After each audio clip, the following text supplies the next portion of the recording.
Bienvenue dans cette dernière et 6e pratique du programme d'introduction à l'Ashtanga. Dans cette pratique, on va apprendre une version simplifiée des postures finales de la séquence. Donc l'idéal, c'est que vous puissiez pratiquer évidemment toute la série des 62 postures, les salutations, 15 minutes de Shavasana, mais on n'a pas souvent le temps de faire ça. Donc ce que vous pouvez faire, plus vous pratiquez, plus vous connaîtrez les postures, et c'est de faire des salutations au soleil et juste les postures finales si vous n'avez pas beaucoup de temps, ou juste des salutations, mais l'idéal est de pouvoir rajouter ces postures finales à la fin des salutations au soleil. On commence en Adho Mukha Svanasana, là où on s'était arrêté dans le cours de posture assise pour ceux qui l'avaient suivi. Et de Adho Mukha Svanasana, on ramène le pied droit à l'arrière de la main gauche et le pied gauche à l'arrière de la main droite. On s'assoit et on vient s'allonger sur le tapis.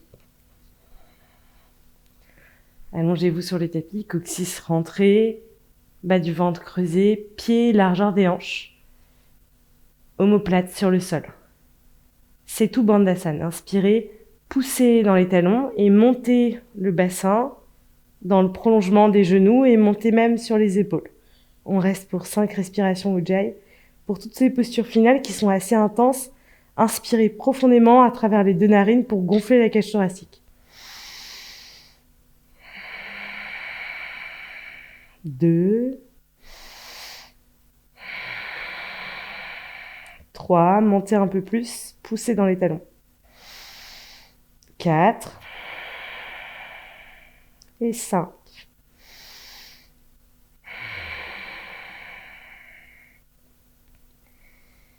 Urdhva Dhanurasana, le pont. On va commencer par échauffer les poignets, rouler les poignets vers la gauche, rouler les poignets vers la droite. Encore une fois, c'est pas la version traditionnelle de l'Ashtanga, mais ça nous permet de préserver les poignets qu'on va beaucoup mobiliser dans cette posture du pont de Urdhva Dhanurasana. Ouvrez les doigts.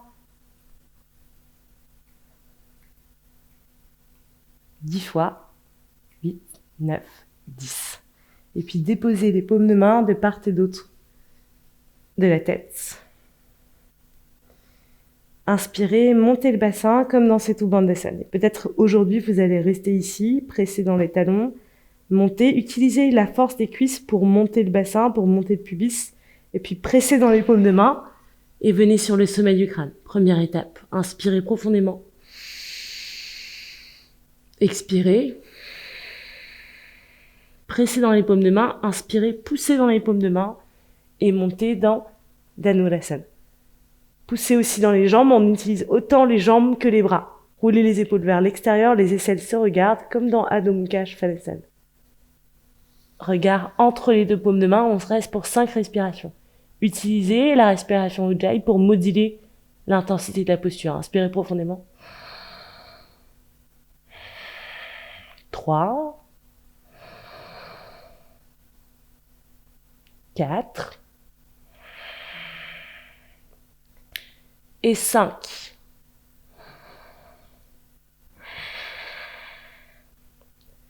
Et puis à nouveau, déposez le sommet du crâne sur le sol et restez ici pour une respiration.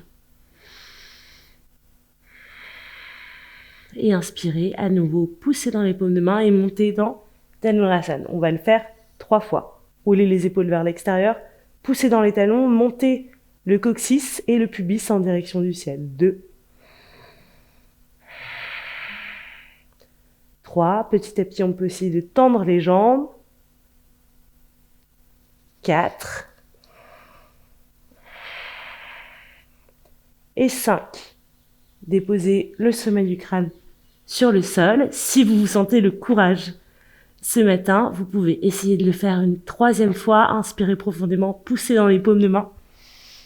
1, 2, 3, 4 et 5. Expirez, déposez le sommet du crâne et venez vous allonger sur le sol. Et tout de suite rentrer dans Paschimottanasana. Tendez les jambes, l'extension avant assise, attrapez les gros orteils et relâchez complètement la colonne vertébrale. Laissez la colonne vertébrale s'arrondir. On reste pour 10 respirations. 1. Des longues expirations en engageant la glotte dans la respiration Ujjayi. 3.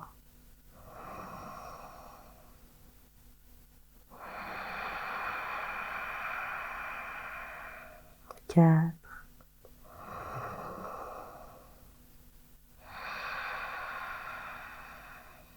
5.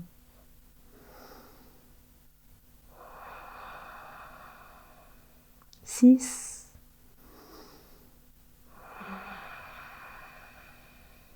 7.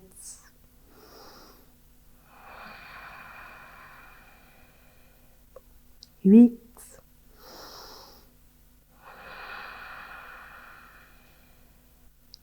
9.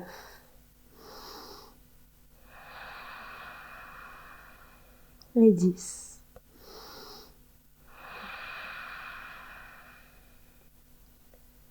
Redressez-vous en inspirant et venez vous allonger sur le tapis. Restez pour une respiration dans ce mini Shavasana, qui n'en est pas un puisqu'on enchaîne avec Salamba Salangasana chandelle. Inspirez, décollez les jambes et puis décollez le bassin et placez les paumes de main au niveau des omoplates. Les paumes de main au niveau des omoplates. Essayez le plus possible de resserrer les coudes. Pressez les paumes de main contre la colonne. Venez sur les coudes et regardez en direction des pieds. 1. 2. 3. 4. Si ça vous compresse trop les lombaires, n'hésitez pas à plier les jambes et ramener les genoux de part et d'autre des oreilles à rentrer déjà dans Garbha Pindasana. 6. 7. 8. Et 9, pieds pointés. Expirez Alasana, descendez les jambes vers l'arrière de la tête, bassin au-dessus des épaules, et tendez les bras sur le tapis, creusez le ventre. 1. 2. Vous pouvez déposer les pieds sur le sol, mais si vous sentez le dos trop s'arrondir, gardez les jambes légèrement surélevées. 6. 7. 8. 9. Et 10. Pliez les genoux. Ramenez les genoux de part et d'autre des oreilles et placez les bras à l'arrière des genoux. Enlacez les bras à l'arrière des genoux. On reste pour 5 respirations. 1. 2. 3. 4. Et 5.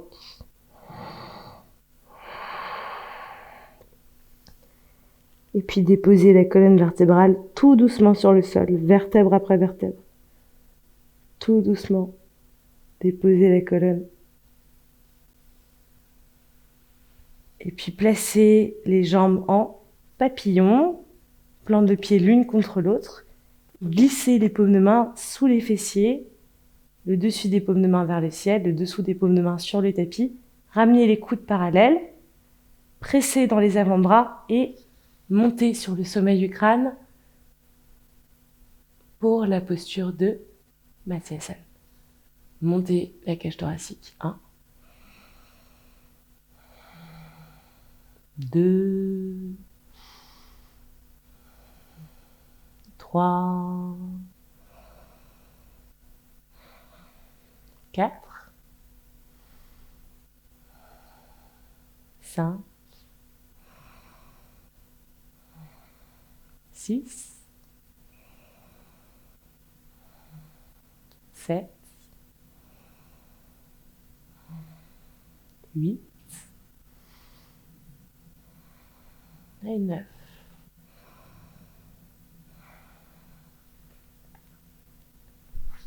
Et puis, Vinyasa, pliez la jambe gauche et pliez la jambe droite, les mains à l'avant des pieds, décollez le bassin, venez en planche et descendez les genoux sur le sol, Chaturanga. Souvent on commence à être fatigué à ce stade-là, gardez les coudes bien serrés et inspirez. Cobra, le bassin sur le sol, ou Urdhva Mukha, le bassin décollé du sol, en fonction de ce que vous pouvez pratiquer aujourd'hui. Adho Mukha Svanasana, le chien tête en bas, et Shirshasana, l'inversion sur la tête. Déposez les genoux sur le sol, et on va essayer de se placer pour l'inversion sur la tête, Shirshasana, peut-être rentrer dans la posture ou pas, mais déjà se familiariser avec cette sensation d'avoir la tête à l'envers.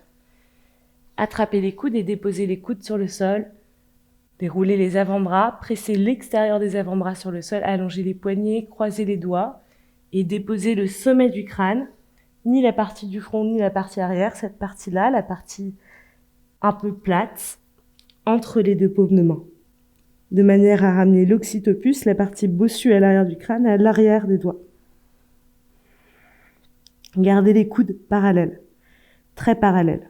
C'est comme ça que vous allez trouver la stabilité et dégagez les épaules, dégagez la nuque, tendez les jambes comme dans Adho Mukha Svanasana. Peut-être aujourd'hui vous restez ici ou vous marchez en direction de la tête. Peut-être ramenez la cuisse droite contre le ventre. Peut-être aussi la cuisse gauche contre le ventre et restez ici ou montez les jambes pour rentrer dans la posture de Shirshasana. On reste pour 10 respirations. 1,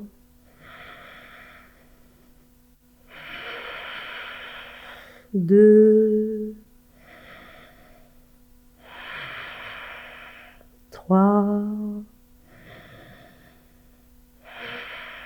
montez les bords intérieurs des chevilles, 4, 5, creusez le ventre,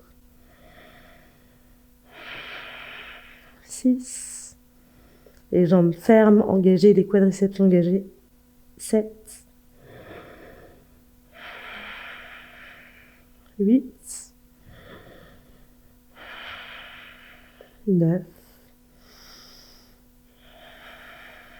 et 10. Toujours la respiration Ujjayi, calme, profonde, même dans ces postures un peu plus difficiles, un peu plus exigeantes. Et puis demi Shirshasana, ramenez le bassin vers l'arrière, les jambes vers l'avant, pliez les genoux contre la poitrine et déposez les jambes sur le sol. Venez en posture de l'enfant, Balasana. Allongez les colonnes vertébrales, déposez le ventre sur les cuisses et relâchez le sommet du crâne sur le sol. 1,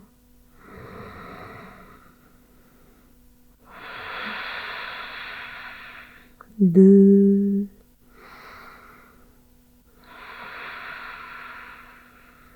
3,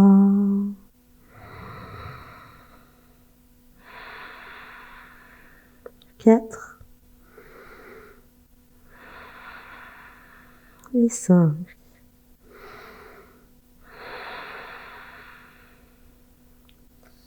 Inspirez, redressez-vous pour le dernier vinyasa avant de vous installer dans Shavasana, la posture finale. Pliez jambe gauche, jambe droite, pied droit à l'arrière du fessier gauche, pliez jambe gauche, déposez les paumes de main, montez le bassin. Venez en planche, déposez les genoux et Chaturanga, inspirez. Bhujangasana, le cobra, expirez. Adho Mukha Svanasana. Et ramenez le pied droit à l'arrière de la main gauche, pied gauche à l'arrière de la main droite et venez vous allonger sur le sol pour Shavasana. Et on ajuste la longueur du Shavasana en fonction de la longueur de la pratique. Si vous avez pratiqué 10 minutes, 30 secondes ou 1 minute de Shavasana suffit. Si vous avez pratiqué toute la séquence d'Ashtanga d'1h30, 10 minutes de Shavasana, ajustez. Et surtout, sentez. L'idée de cette posture de relaxation finale, c'est de pouvoir parfaitement tranquilliser le système nerveux, absorber cette énergie que vous venez de créer dans la pratique de l'Ashtanga. Allongez les jambes, essayez de ramener les lombaires sur le sol, d'allonger toute la colonne vertébrale et ramener le menton vers la poitrine. Respiration naturelle, vous êtes juste observateur, spectateur de votre corps et de la respiration.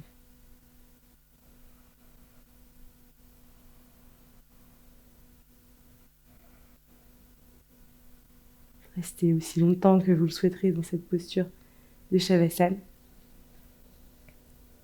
Vous pouvez pratiquer cette séquence des postures finales après les salutations au soleil ou après les postures assises si vous voulez faire une pratique un peu plus longue, Surya Namaskar, posture debout, posture assise, posture finale, ou vous pouvez les pratiquer en tant que telles seules, mais c'est quand même mieux de s'échauffer avant de faire le pont d'Anurasana. Je vous souhaite une excellente journée. Merci d'avoir partagé avec moi ce programme, cette pratique de l'Ashtanga.